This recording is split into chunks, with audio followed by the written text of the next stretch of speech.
우리가 계속 살펴보고 있는 이 사무엘하 17장, 그리고 오늘 이 후반부의 이야기는 이런 고통스러운 상황 속에서 서 있는 이들에게 하나님의 대답이 무엇인지를 보여줍니다. 그 중심에는 다윗이 있었죠. 하나님 마음에 맞는 사람. 그런데 그는 밧세바와 간음을 하고 죄를 지으며 무너지고 실패한 왕이 되었습니다. 자, 그런데 오늘 본문에 보면 그의 곁에는 세 종류의 다른 발걸음이 있었음을 보게 됩니다. 오늘 이 말씀을 통해서 우리를 멈추게 할 수도 있었던 그 깊은 상처 너머에서도 여전히 일하시고 역사하시는 하나님을 우리가 어떻게 신뢰하며 또 우리가 어떤 길을 선택해야 하는지를 오늘 이 말씀을 통해서 살펴보기를 원합니다. 첫 번째 발걸음은 후세, 언약을 붙드는 바로 신실한 발걸음입니다. 우리가 이미 살펴본 것처럼 후세는 지난주에 아히도벨의 계략이 꺾어지고 후세의 전략이 채택이 되어서 이 압살롬 진영에 사실상 혼란을 준 그 장본인입니다. 그의 입장에서 아히도벨의 계략이 안 됐구나, 잘 됐다, 그렇게 하고 안심하고 이제 손을 놔버릴 수도 있었던 상황이었습니다. 우리의 신앙을 발걸음을 멈추게 하는 것이 누군가의 상처 때문이기도 하지만, 그러나 안도감, 이제는 뭔가 됐다 싶은 거짓 평안함, 이것도 우리의 발걸음을 멈추게 하죠. 바로 후세가 그런 상황이 있을 수도 있었으나 후세는 거기에 멈추지 않고 오히려 자신이 감당해야 될 그 다음 스텝을 향하여서 달려나갑니다. 바로 다윗에게 이 소식을 전해주러 가죠. 오늘 이 본문의 말씀을 보게 되면 성경이 우리에게 가르친 참 놀라운 신비를 보여줍니다. 하나님의 주권이 있다면, 그리고 거기에 맞는 인간의 응답은 어떻게 조화를 이룰 수 있느냐. 오늘 말씀은 뭐라고 하냐면, 하나님께서 벼랑 끝에서 붙드시고 우리를 세우시는 그 은혜가 있지만, 그렇다고 해서 우리는 가만히 있어도 된다는 것은 결코 아니라고 하는 것입니다. 하나님의 주권이 있지만, 그러나 그 가운데 그 주권에 응답하여 순종하는 일을 통하여 하나님의 그 뜻을 이루신다는 사실을 보여줍니다.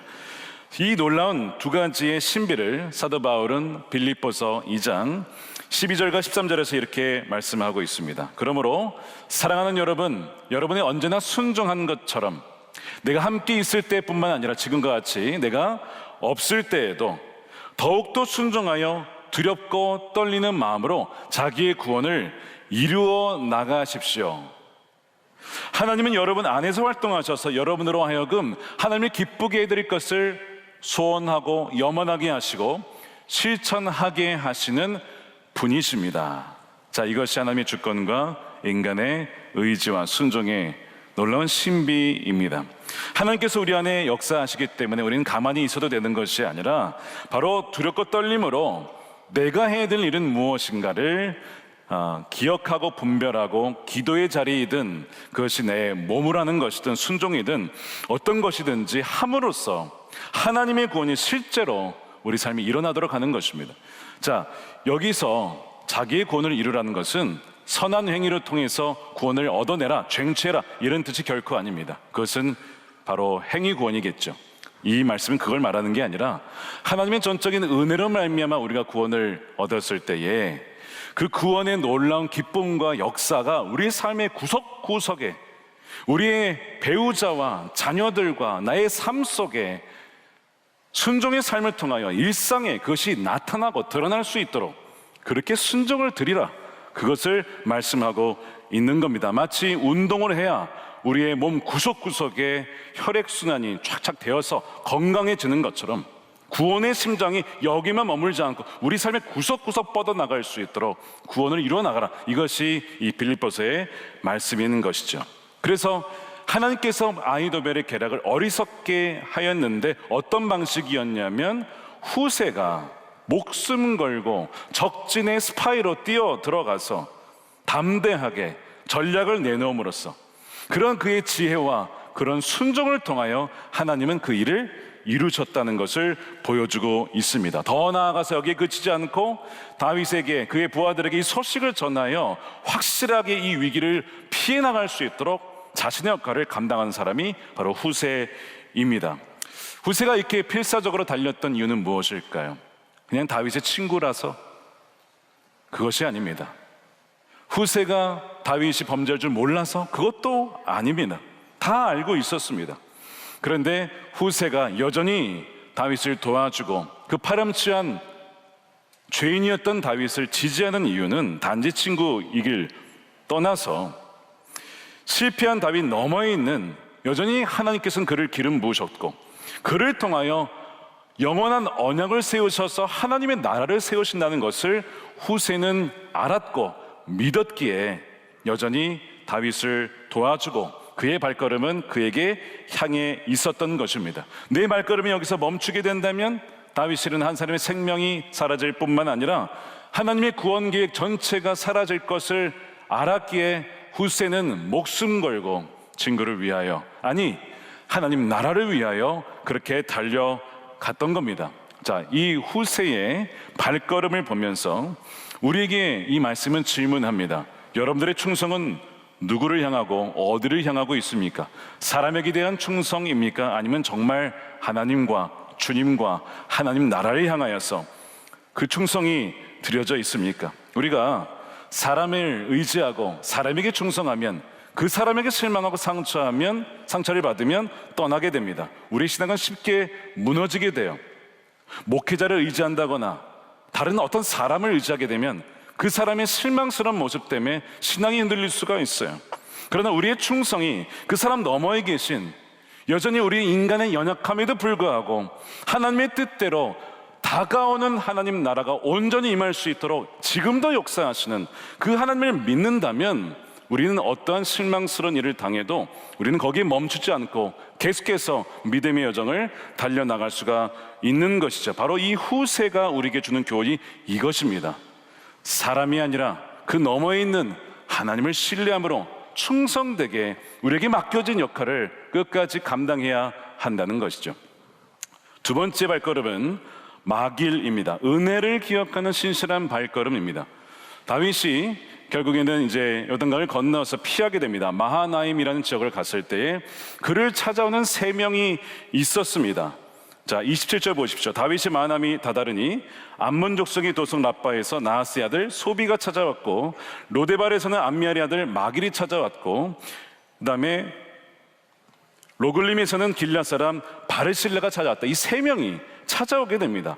그냥 온 게 아니라, 빈손으로 온 것이 아니라 침대와 이부자리와 밀과 보리와 같은 음식을 잔뜩 가지고 와서 다윗과 그를 따른 사람들에게 나눠줍니다. 그러면서 29절에 보면 그들의 마음이 보여지죠. 그들은 그 많은 사람이 광야에서 굶주리고 지치고 목말랐을 것이라고 생각하고 꿀과 버터와 양고기와 치즈도 가져다가 다윗과 그를 따르는 사람들에게 주었다. 실패자로 온 다윗에게 왜 이 세 사람은 다윗에게, 그럼 그 사람들에게 찾아와서 그들을 극진히 섬기는 것일까요? 거의 모든 사람들이 등 돌린 상황에서 무엇이 그들로 하여금 자신의 모든 것을 내어놓을 정도로 그렇게 이 사람을 돕는 것일까? 말씀을 연구하다 보니까 이 마길이라고 하는 사람 누군지를 알게 되었습니다. 여러분, 사실 마길이 등장을 잠깐 했었습니다. 기억하십니까? 언제냐면 사무엘하 9장에 무비보셋이 동장할 때 그때 있었던 사람이에요. 무비보셋이 이제 자신의 가문이 몰락하고 숨어 지냈습니다. 누구의 집에 있었느냐? 바로 마길의 집에 있었습니다. 마길이 그 무비보셋, 사울의 손자여 요나단의 아들인 무비보셋을 자기 집에서 숨겨주고 그를 보호해 주었습니다. 그러니까 마길은 누구의 부하입니까? 사울의 충성스러운 신하였죠. 그런데 어느 날 다윗의 부하가 이 무비보셋을 찾으러 온 겁니다. 그리고 그를 데려갔어요. 그러니까 마길이 생각하기를 아마 이렇게 생각했을 겁니다. 아, 무비보셋도 그를 숨겨준 나도 이제 다 죽는구나. 정치적 보복과 피바람을 예상했을 거예요. 고대 왕정 때에도 보면 왕조가 바뀌면 이전 왕조의 잔재를 싹 없애는 그런 관행이 있었습니다. 뭐 현대 정치에도 그런 경우가 종종 있곤 합니다. 자, 이제 죽는구나 싶었는데 정말 자신의 길을 의심할 만한 이야기를 듣습니다. 다윗이 무비보셋을 죽인 게 아니라 오히려 자신의 식탁에 초대를 해서 가족처럼 여긴다는 거예요. 왜 그랬습니까?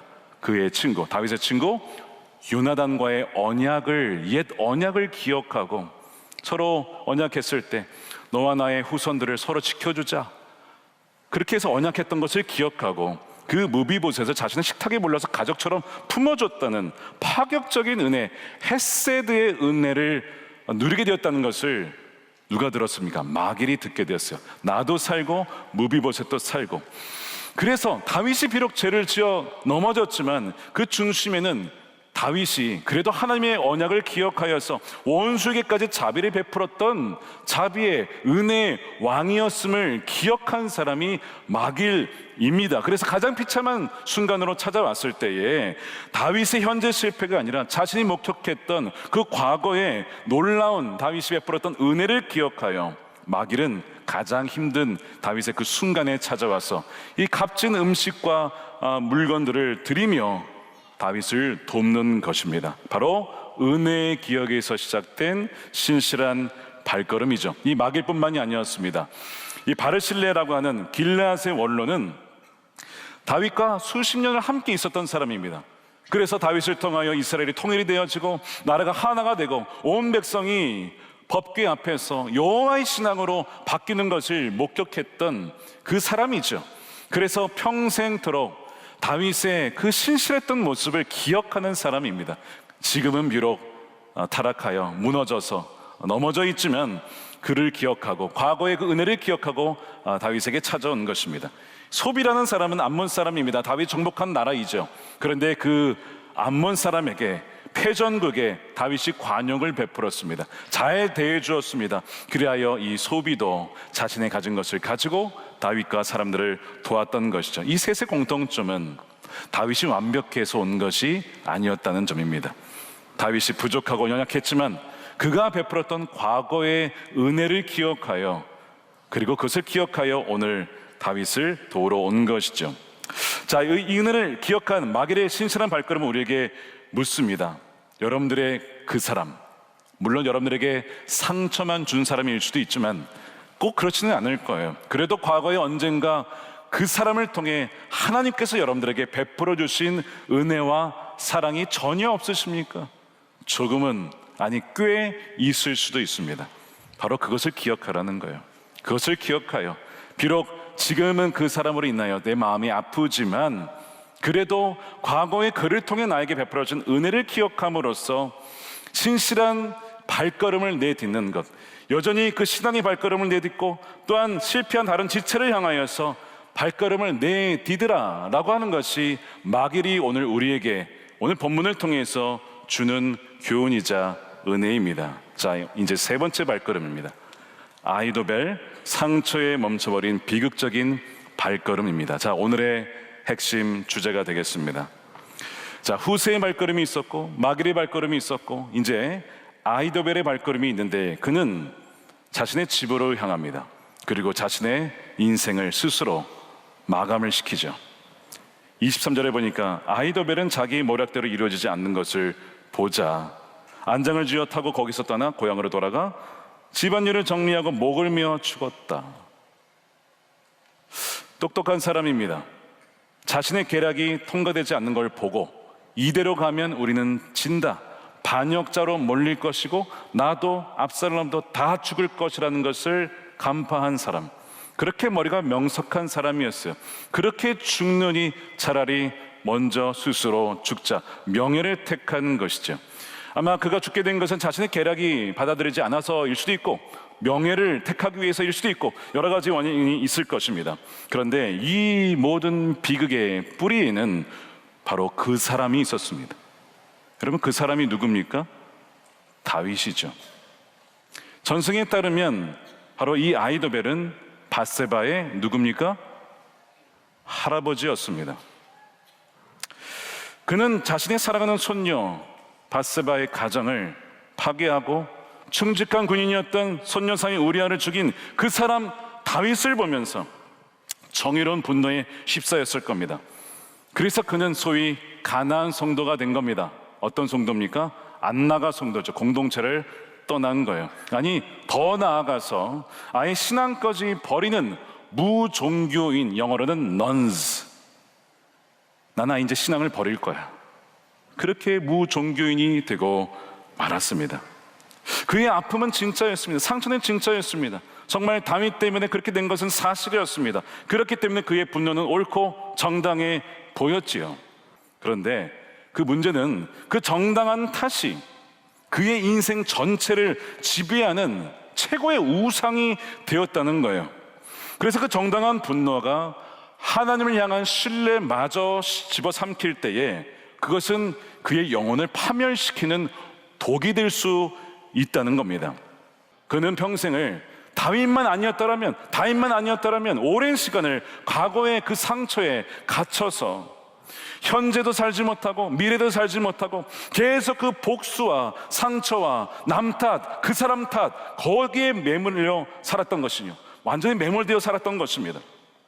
더 무서운 것은 이 탓이 누구를 향하는가? 처음엔 당연히 다윗을 향했죠. 이 다윗만 아니었더라면 그렇게 되지 않았을 텐데, 그 분노가 나중에 하나님이 다윗을 죽이지 않아요. 물론 하나님이 다윗을 징계하셔서 그의 아들들이 죽고 왕국에서 쫓겨나고 맨발로 피난을 가고 이런 굴욕을 당하면서 징계를 당하게 됩니다. 그런데 이 아히도벨의 입장에서는 그것만으로는 충분치 않은 거예요. 다윗은 죽어야 되는 거예요.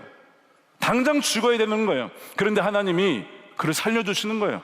그러니까 처음에 분노가 다윗을 향했다가 누구를 향하는 겁니까? 하나님을 향하는 겁니다. 하나님이 정의가 살아있느냐? 하나님 어떻게 저 죄인을 살려줄 수 있습니까? 이제 하나님을 떠나게 되는 거예요. 그것이 아히도벨이죠. 이제는 하나님의 자리에 앉아서 자신이 하나님의 정의마저도 심판합니다. 하나님의 정의 엉망이라 이거야. 손방망이라 이거야.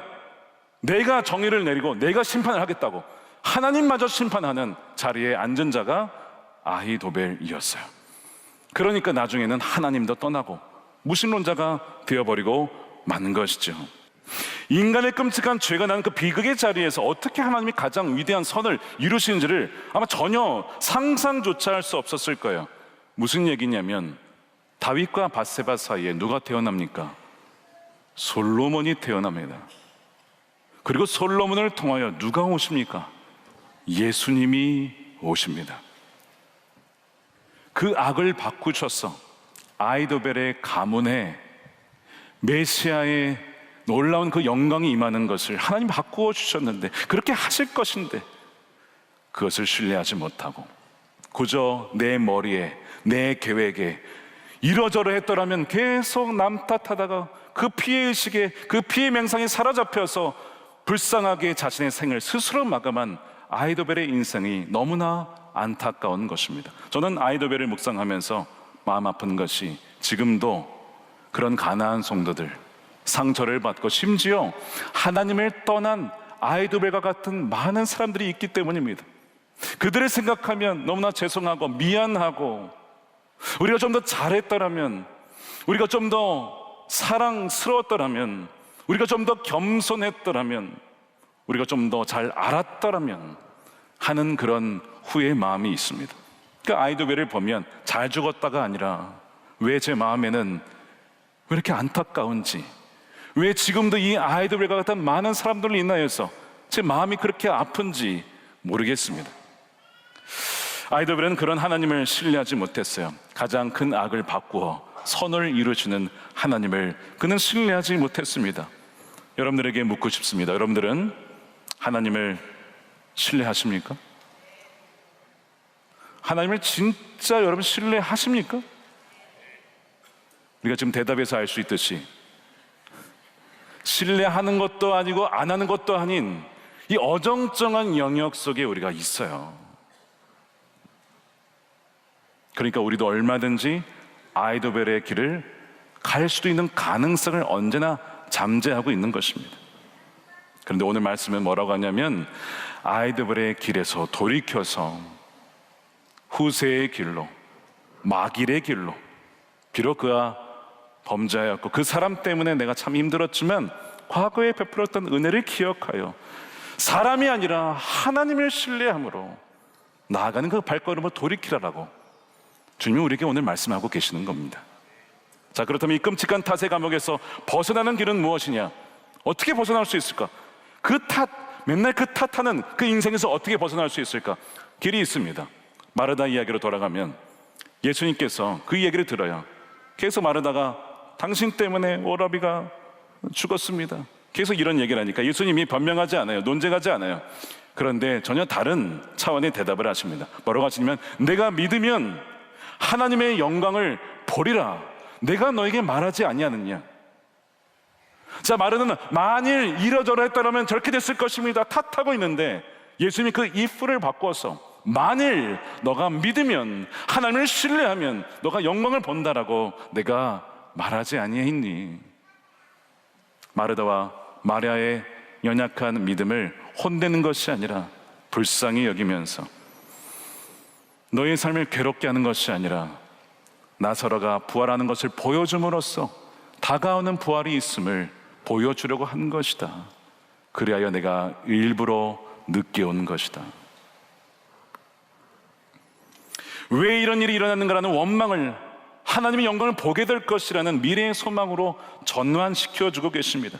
이것이 그 사람 때문이라는 탓의 감옥에서 벗어나는 유일한 길이요, 결국 믿음인 것입니다. 하나님을 향한 신뢰인 것입니다. 우리의 상처와 고통의 이유를 따지는 것을 멈추고 그 고통 너머에서 일하실 하나님 그 선하심과 영광을 선택하라.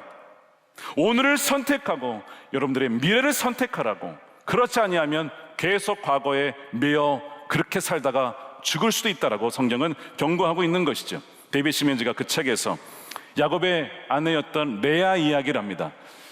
야곱의 아내 둘이 있었습니다. 레아와 또한 라헬이 있었어요. 라헬은 예뻤어요. 야곱이 좋아했습니다. 반면에 레아는 예쁘질 못했고 남편의 선택을 잘 받지 못했습니다. 그래서 레아는 남편 탓, 남편이 나를 사랑했더라면, 내가 좀 더 예뻤더라면, 그런 남편 탓, 외모 탓, 환경 탓, 평생을 그렇게 누군가를 원망하며 탓하며 살 수 있었던 여인이 누구예요? 레아죠. 내 남편이 나를 좀 더 사랑해 줬더라면, 내가 좀 더 예뻤더라면 내 인생이 더 좋았을 텐데, 계속 그렇게 가정법을 통하여 그렇게 누군가를 원망하는 삶이 얼마든지 레아의 삶이었을 것입니다. 그래서 평생 그렇게 피해의식을 가지고 살았을 거예요. 자, 그런데 레아는요, 자신의 마음을 바꾸고 오늘을 선택합니다. 뭘 선택하냐면 하나님께서 자기에게 새로운 정체성을 주실 수 있는 문을 하나님이 열어줄 수 있다라는 그 믿음으로 주님께 나아가 신뢰를 드리게 되죠. 자, 그래서 네 번째 임신을 했을 때 그의 심령의 변화가 일어납니다. 29장 35절에 보면 그가 또 임신하여 아들을 낳고 이르되 이제 내가 이제는 여호와를 찬송하리로다 하고 이로 말미암아 그녀가 그 이름을 유다라 하였고 그의 출산이 멈추었다. 여러분, 유다라는 이름은 찬송에서 나온 것입니다. 무슨 얘기예요? 하나님, 저 이제 과거에 탓하면서 남편 탓하고 내 외모 탓하고 환경 탓하며 그렇게 살지 않을게요. 이제는 하나님을 찬송하며 신실하신 하나님, 내 삶에 여전히 역사하신 하나님, 가장 좋은 것을 예비하신 하나님을 신뢰하며 하나님을 찬송할게요. 그렇게 레아가 결단하고 선택한 것입니다. 여러분, 레아를 통해서 어떤 일이 벌어지면, 여러분, 유다가 누구예요? 유다 지파의 조상 아닙니까? 유다 지파를 통해 누가 옵니까? 다윗이 태어났습니다. 솔로몬이 태어났습니다. 그리고 예수님이 오시지 않습니까? 유다 지파의 어머니가 바로 레아입니다. 라헬이 아니고 레아를 통해서 예수님이 오셨다는 거예요. 예수님의 어머니의 족보에 당당하게 레아가 있는 것입니다. 여러분, 그것이 어느 변화라는 겁니까? 과거의 탓 이제 내려놓고, 남 탓, 그 사람 탓, 환경 탓 내려놓고 이제는 하나님을 택하겠습니다. 찬송하겠습니다. 거기에서 변화가 일어나게 된 것입니다. 우리의 길 앞에 많은 갈래길이 있습니다. 여러분들은 어느 길로 가시겠습니까? 과거의 탓에 머물러서 스스로를 감옥에 가두며 그렇게 평생 그 사람 탓하며 환경 탓하며 누구를 탓하며 그렇게 피의식에 사로잡혀 사시겠습니까? 아니면 그 사슬을 끊고 오늘을 선택하여 소망으로 여호와를 찬송하리로다 했던 레아처럼 형들을 용서하고 그 모든 것을 바꾸셔서 생명으로 인도해 주셨다고 고백한 요셉처럼 그렇게 사시겠습니까? 후자를 선택하여 끝까지 주님과 동행하여 하나님 감사합니다. 모든 나의 아픔과 상처를 치유하여 주시고 가장 선한 길로 인도해 주신 주님을 찬양합니다. 그렇게 주 앞에 설 수 있는 저와 여러분 되시기를 주님의 이름으로 축원드립니다.